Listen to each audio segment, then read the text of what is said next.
তরোয়ালটা গাছের ডালের সাথে লটকায় রাখছেন।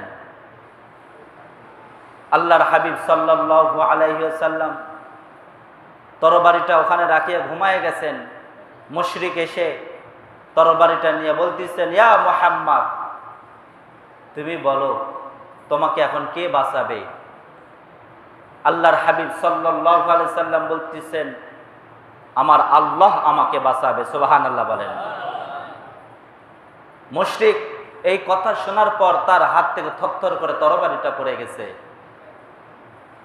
আল্লাহর হাবিব সাল্লাল্লাহু আলাইহি ওয়াসাল্লাম তরবারিটা নিয়ে মুশরিকের বুকের উপর বসে বলতেছে, তোমাকে এখন কে বাঁচাবে?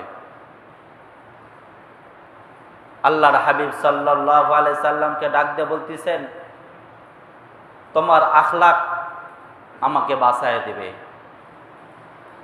আল্লাহর হাবিব সাল্লাল্লাহু আলাইহি ওয়াসাল্লাম বলতেছে, তুমি কি স্বীকার করো আল্লাহ এক, আমি মুহাম্মদ সাল্লাল্লাহু আলাইহি ওয়াসাল্লাম আল্লাহ তাআলা রাসূল?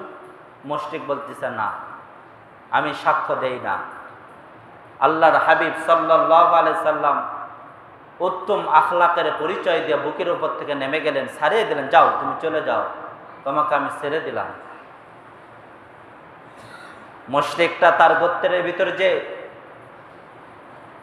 সমস্ত আত্মীয় স্বজনকে ডাক দিয়ে বলতেছে, দেখো আমি এমন একজনের পরিচয় পেয়েছি যা দুনিয়ার ভিতরে সবচাইতে উত্তম আখলাকের মানুষ। সুবহানাল্লাহ বলেন।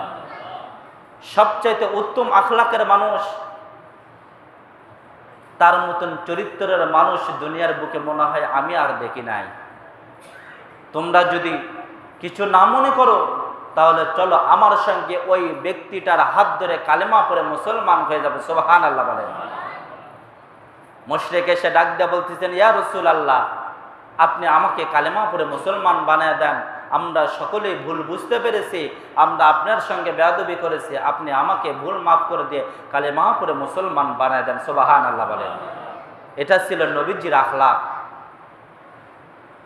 এটা ছিল নবীজির আখলাক। আর আমাদের আখলাক দেখে মানুষ দূরে সরে যায়, মানুষ আমাদের কাছে আসে না। কথা বলেন ঠিক কি না?